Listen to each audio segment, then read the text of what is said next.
Bonjour à tous et bienvenue dans Talk Show, une émission un petit peu spéciale puisque nous sommes à Bruxelles ou Bruxelles, je ne sais jamais comment on dit précisément. Nous sommes au 16e Rencontre Image Mentale, un événement annuel dans lequel on rencontre des réalisateurs, réalisatrices, auteurs, autrices, acteurs et actrices. Et je suis en présence de Florence Cabaret. Bonjour. Bonjour. Vous êtes comédienne et vous êtes venue présenter lors de ces journées, ces rencontres Image Mentale, Déraisonnable. C'est une pièce de théâtre, c'est un seul en scène, comment on le définit?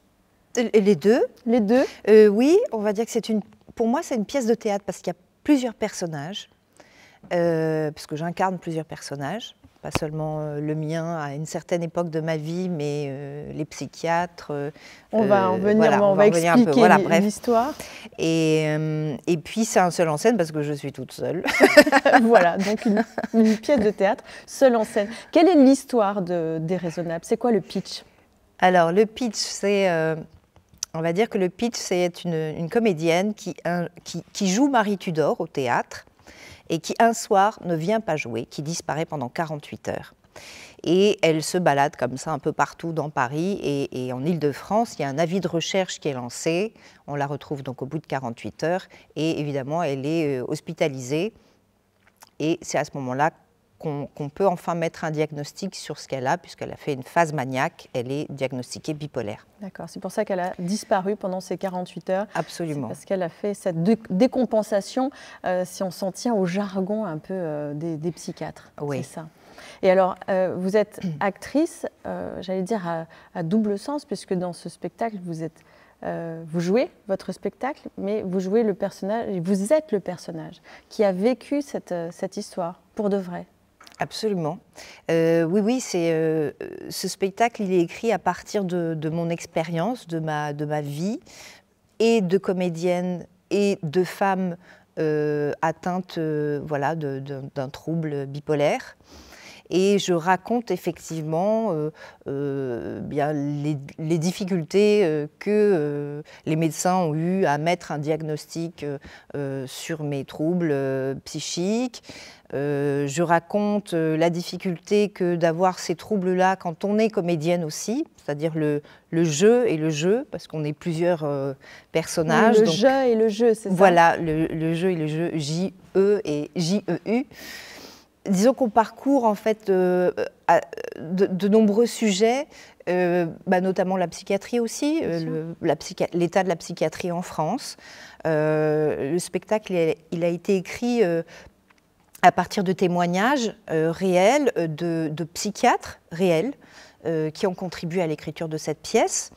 Par leurs témoignages. Donc moi j'en joue plusieurs, parce qu'évidemment Denis Lachaud, qui est l'auteur, qui a pris tous les morceaux de vie, de ma vie, mais aussi les morceaux de vie de mon père, de ma belle-mère, de cette psychiatre aussi, qui raconte. On met aussi des extraits de scènes, de pièces dans lesquelles j'ai joué. Donc voilà, je passe avec un grand bonheur entre tous ces états. C'était en quelle année? Quand est-ce que vous avez fait cette décompensation? Alors, cette décompensation, c'était en 2011. Fin 2011, décembre 2011. 2011, donc il y a 13 ans. Oui. Et donc vous décompensez un soir juste avant de monter sur scène. Vous disparaissez 48 heures. On vous retrouve et là vous partez tout de suite en hôpital psychiatrique, c'est ça? Comment ça se passe? Oui, je suis passée par les urgences à l'hôpital Mondor de Créteil. Ensuite, on m'a transférée à Creil parce que j'étais domiciliée dans l'Oise. J'étais restée domiciliée dans l'Oise alors que j'habitais Paris. Donc j'ai été, vu que c'est au niveau des territoires, on se retrouve dans le territoire du centre de Sécu. Donc ensuite Creil et ensuite Fidjam, ce fameux hôpital psychiatrique dont je parle beaucoup, avec humour. Que vous mettez en scène. Voilà, que je mets en scène. Et puis voilà. Et puis après, j'ai enfin rencontré un psychiatre qui m'a dit « mais vous êtes bipolaire ». Et ça faisait des années et des années que j'avais des traitements plutôt d'antidépresseurs, des suivis psychologiques, suivis psychiatriques, suivis psychomotriciens, psychomotricien aussi, je ne sais pas si on dit psychomotricien, oui. Bref, et sérieusement, quoi. Enfin, je continuais tout en continuant ma carrière professionnelle. En tant que comédienne? Oui, j'ai toujours été comédienne. Et comment est venue l'idée de mettre en scène cette histoire, votre histoire? Alors l'idée, c'est pas moi qui l'ai eue, c'est une femme, pardon, à chaque fois que je parle d'elle, je suis très émue. C'est une femme exceptionnelle, une metteuse en scène exceptionnelle, Catherine Chaube, qui a eu, en entendant mon histoire, qui n'en revenait pas parce qu'en fait on s'est retrouvés par hasard dans la rue, et elle me demandait ce que je faisais, je lui dis je fais de l'immobilier, j'ai arrêté ma carrière de comédienne parce que plus personne, j'ai l'impression que plus personne va me faire bosser, donc voilà, la culpabilité de ne pas être allée jouer, etc. Oui, bien sûr. Et elle me dit, mais raconte-moi. Et je raconte l'histoire, évidemment, voilà. Et on sent que c'est encore vif, tout ça. Oui. Et puis elle me dit, c'est elle qui est déraisonnable. Et elle me dit, mais tu veux pas qu'on raconte ton histoire? Elle dit, je connais un auteur qui serait parfait pour écrire un spectacle sur ton histoire. Réfléchis, et tu me donnes ta réponse. Et voilà, si tu me dis oui, on y va. Allez hop, banco. Et on regarde tout de suite la bande-annonce de Déraisonnable. Ce soir, le personnage, c'est moi. Mais moi, sur la scène, c'est pas exactement moi, hein, je le sens bien. Alors que je suis moi tout en jouant moi sur la scène. Je peux pas être simplement moi quand le public me regarde, c'est impossible. Parce que je dis un texte, je suis une sorte de double de moi-même. Et quand vous souffrez d'un trouble bipolaire, être le double de soi-même sur la scène du théâtre, c'est assez vertigineux. Un soir, je ne suis pas allée jouer. J'ai dévissé, comme dirait un alpiniste. J'ai été diagnostiquée à 39 ans. La passion peut ruiner sa vie en état maniaque. Hein. Vendre tous ses biens, quitter sa famille, ses enfants, acheter un avion. Je craque à terre et j'enterre ma carte d'identité, mon portefeuille, ma carte bleue. Tout. Les gens s'arrêtent, certains se marrent, d'autres sont inquiets, après il y a ceux qui pensent qu'elle est folle. J'entre dans un bar près de Saint-Michel. Je commande un thé glacé, je le bois d'une traite et comme j'ai pas de quoi payer puisque j'ai tout enterré, je feins qu'on m'appelle au téléphone, alors j'ai plus de téléphone. Ils ont mis des années à lui trouver un traitement adapté. S'il avait donné du lithium, depuis le temps, je n'aurais jamais abandonné tous ces projets théâtraux, on ne m'aurait jamais viré, je ne serais pas retrouvée à l'hôpital psy. On a fini par me lâcher que le lithium détruit les reins à long terme et que c'est pour cette raison qu'on en retarde la prescription. Les bras m'en sont tombés. Donc, on te gâche tes jeunes années avec un traitement inadapté pour que tes reins fonctionnent correctement quand tu auras 75 ans. C'est ça la logique. Ça me donne des envies de meurtre.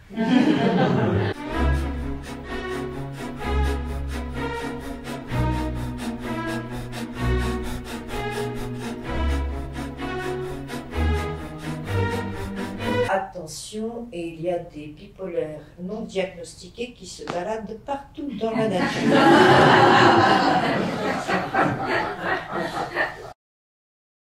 Alors, je suis toujours avec Florence Cabaret, donc, que vous venez de voir sur cette bande-annonce.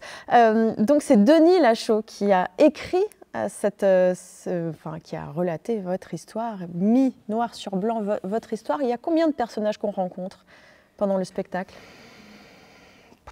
Alors, il y a moi, il y a l'actrice, il y a la femme qui vit, moi aussi, la femme qui vit tout ça.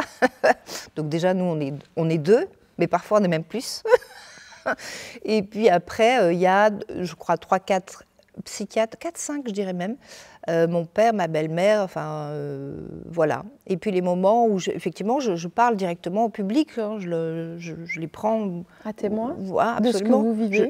Oui, je dialogue, je m'adresse à eux. Je ne suis pas toute seule en fait, je joue vraiment avec le public. Donc 4 ou 5 psychiatres, c'est ça, que vous avez rencontrés dans votre vie ou qui ont existé tout simplement Oui, qui ont qui ont existé par mon expérience, oui, il y en a certains effectivement, 1, 2, 3, peut-être 3, 4 comme ça, et puis il y en a d'autres qui sont issus des entretiens que Catherine Chaube a eus avec Léa Rothenberg, chef des urgences psychiatriques à l'hôpital. À chaque fois, je me trompe entre Pompidou et c'est pas Oui, Pompidou, c'est pas si grave. Voilà. Bon, bref. Et donc, il a, en fait, Denis a fait un travail incroyable, exceptionnel, parce que il avait énormément de matière, en fait.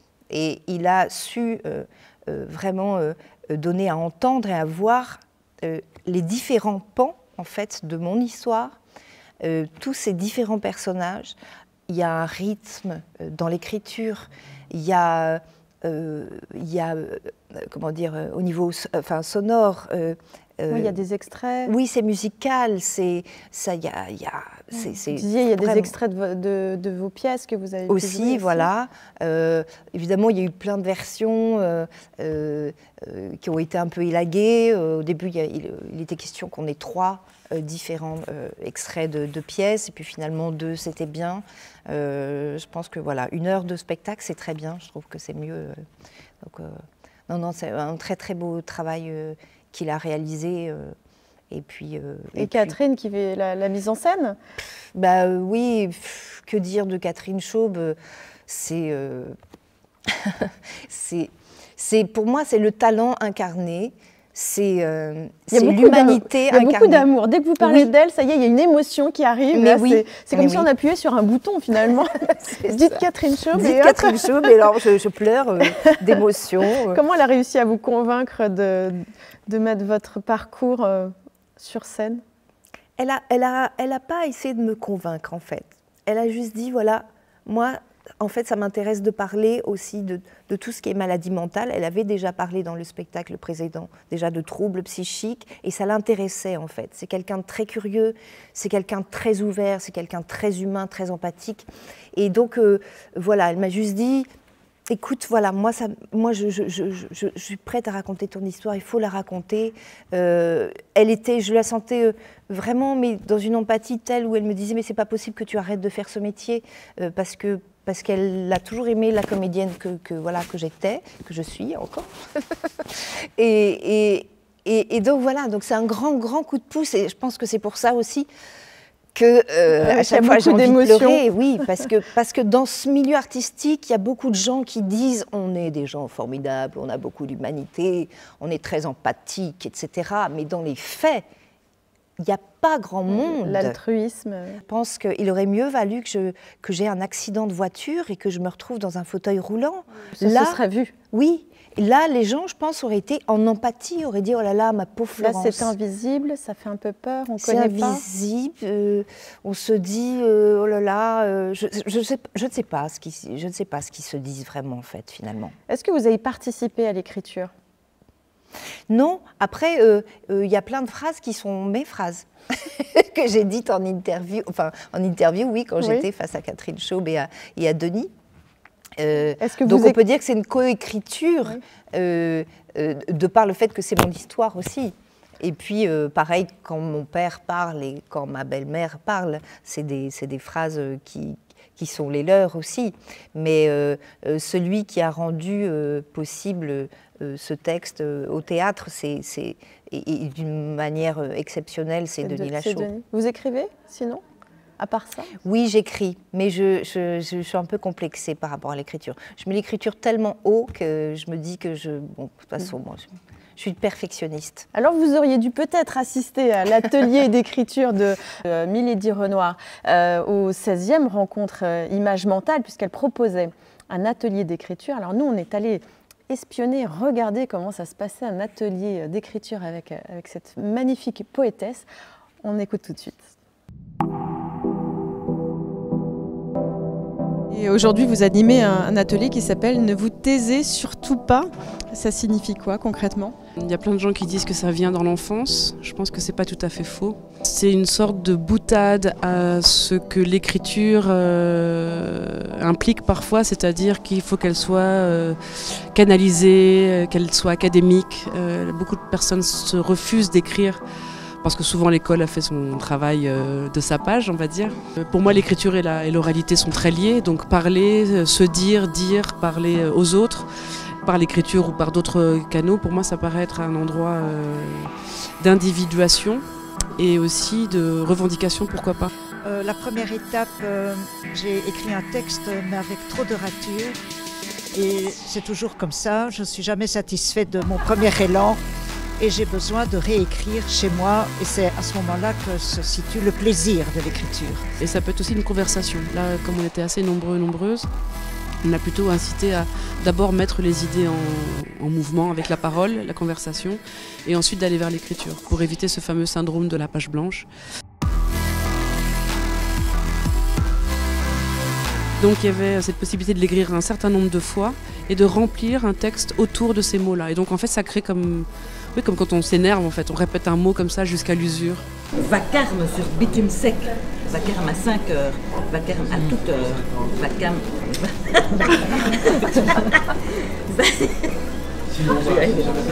Allez-y, un vacarme. Il a eu jour et nuit, à 80 ans, il ne s'arrêtait pas. Et la mort a écrit. Jamais son cri ne pourra dire ses écrits. Crie le cri, crie-le donc ton écrit.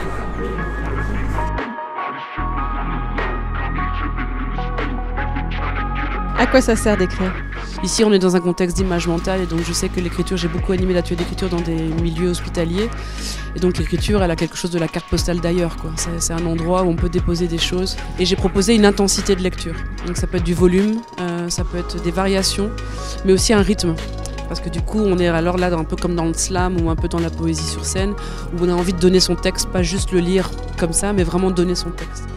La clameur est un meuglement. Me. La clameur est un rugissement.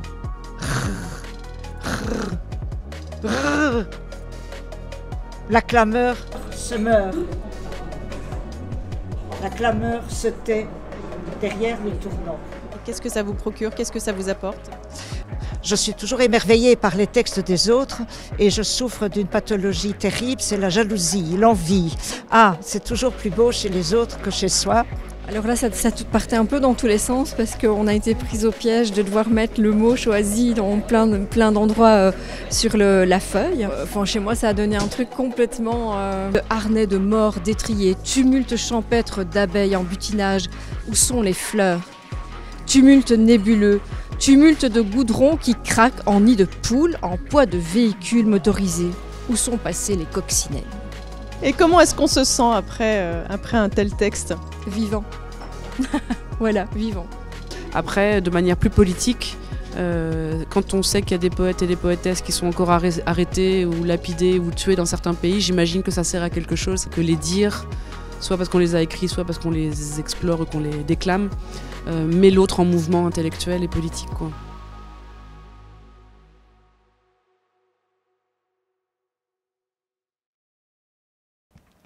Ne vous taisez surtout pas, c'était le thème de cet atelier d'écriture. Ne vous taisez surtout pas, c'est ce que vous avez envie de faire, de surtout pas vous taire. Ben, c'est ça, en fait j'avais le choix. Catherine Chaud m'avait donné le choix. Elle m'a dit, voilà, soit on peut parler de cette histoire ou pas. Et j'ai hésité, je me suis dit, si j'en parle, ça veut dire, est-ce que je ne me mets pas encore plus en difficulté face à un milieu artistique qui est finalement pas si tolérant que ça ? Et puis je me suis dit, bon, si ma carrière est fichue, de toute façon, autant que mon histoire elle soit utile. Ouais. Elle soit utile pour un public, soit qui ne serait pas au courant suffisamment de ce qu'est la bipolarité. Elle serait utile aux parents, à l'entourage de personnes atteintes de troubles bipolaires. Elle serait utile aux personnes atteintes de troubles bipolaires. Et voilà, en fait, j'ai pensé à ça. Je me suis dit, allez, banco, on y va. Et puis, tant pis, advienne que pourra. Et que vous dit votre public à la fin du spectacle ? Il vient vous voir, votre public ? Il vient vous rencontrer ? Oui, après, à Avignon, là où on a créé le spectacle en 2022 et en 2023, les gens viennent très souvent. Moi, j'étais extrêmement émue par beaucoup de personnes, justement de familles, de personnes bipolaires, qui venaient me dire merci de raconter ce qu'est la bipolarité et de le raconter de cette façon. de me dire ah bah merci, je me souviens d'un oncle aussi qui a dit bah merci, j'ai un neveu qui est bipolaire, bah, je sais, j'en connais un peu plus sur la maladie, bah, je me sentirais moins peut-être maladroit pour aller lui parler. Et puis tous ces gens qui ne savaient pas ou qui m'ont dit mais c'est vraiment votre histoire, c'est incroyable, merci, bravo, quel courage. Bon bref, mais j'ai eu plein d'amour, j'ai eu plein d'amour et j'en reçois encore plein. Et c'est merveilleux. On va parler un petit peu du traitement, parce qu'évidemment, pour être stabilisé, vous avez un traitement à vie. Oui. On entend souvent dire que les traitements pour stabiliser la bipolarité enclavent les émotions. Oui. Pourtant, en tant que comédienne, on a besoin absolument de ressentir les émotions. Comment vous avez réussi à trouver justement cet équilibre ? Eh ben, ça a été compliqué, sous un médicament que je ne nommerai peut-être pas, sous un antipsychotique qui était le premier traitement qu'on m'a donné quand on a diagnostiqué ma bipolarité. Ça a été très compliqué parce que justement pendant 6 ans, le dosage n'était pas comme il fallait, donc j'étais effectivement complètement amorphe. Et c'était compliqué pour jouer. Donc il y a des moments où je le baissais moi-même parce que, ou d'autres fois où je le raconte d'ailleurs dans le spectacle, où parfois c'est le psychiatre qui baissait, mais là ça me faisait remonter en état maniaque, voire psychotique. Une histoire de chimie, hein, tout ça. Voilà, et c'est vrai que pour les émotions c'était particulier. Là, depuis que j'ai le traitement... je ne sais pas si on peut en parler de celui qui fonctionne. Ah bah c'est vous qui fonctionne sur vous. Qui fonctionne sur moi, bien sûr. Chaque individu réagit différemment d'un traitement à un autre. Donc ça, c'est important quand même de le préciser. Bien sûr. On a tous une réaction chimique par rapport au traitement. Absolument, on est tous différents. Il faut rappeler que le traitement est très important dans le rétablissement. Mais en fait, dans le retour sur scène, oui, bien sûr. La plus grande difficulté, c'est de trouver le bon traitement et le bon dosage, effectivement. Après, une fois qu'on a le bon traitement et le bon dosage, finalement, de prendre un comprimé, 2 comprimés par jour, à telle heure, tous les jours, bon, bah, si ça nous permet d'avoir une vie normale, parce que moi, c'est le cas maintenant, j'estime avoir une vie normale, je n'ai même plus l'impression d'être bipolaire, bon, sauf quand d'un seul coup j'ai les larmes qui me montent aux yeux, ou des émotions très fortes. L'émotion, ça s'appelle la sensibilité. Oui, mais parfois je suis toute seule, hein. Donc il ne se passe rien. Mais sinon, c'est vrai que le traitement, il m'est arrivé effectivement au début de me dire bon bah je vais baisser un peu, c'est pas grave, je vais faire moi-même ma mixture, l'automédication. Et c'est vrai à chaque fois ça me, c'était pas ça. Bah non, je tombais quoi, je repartais en phase maniaque voire psychotique et hop hospitalisation. Ouais. Donc c'est très compliqué, très compliqué. Mais oui. Qu'est-ce que vous avez envie de dire aux personnes qui se reconnaissent en vous voyant ? Déjà, j'ai envie de leur dire, vous n'êtes pas seuls. Voilà. J'ai envie de leur dire, vous n'êtes pas seuls. On est très nombreux. On est un peu... j'aime pas trop ce terme de galère, j'allais dire on est un peu frères et sœurs de galère. Bah oui, ok, on a un truc qui est pénible, quoi, qui nous bouffe l'existence, enfin une bonne partie de notre existence, mais on peut trouver une solution. Il y a toujours, si votre traitement ne vous convient pas, mais vraiment si vous le prenez convenablement comme on vous le dit, eh bien allez voir vos psychiatres. Et surtout parce qu'il y a des psychiatres aussi qui sont pénibles et qui ne veulent pas se remettre en question, alors que, comme vous le disiez, on est tous différents, donc un traitement ne va pas marcher sur tous les patients qu'on va avoir. Donc, faites en sorte de trouver un autre psychiatre, une autre psychiatre, pour vous donner un autre traitement et essayez. Et ne vous découragez pas. Il y a vraiment moyen de s'en sortir et de vivre normalement, comme là, moi je vis depuis 5 ans normalement, grâce à un traitement enfin. Et puis on peut leur dire d'aller au théâtre. Évidemment. Et d'aller voir Déraisonnables pour se changer les idées et rire. Oui, c'est ça. Ouais, oui, c'est ça. On rit beaucoup. Hein. On rit beaucoup. Est-ce que Déraisonnables va se jouer encore dans les prochains mois, les prochaines semaines? Oui. Alors après ce soir, on va être au mois de mai, on va être à Dijon, je crois.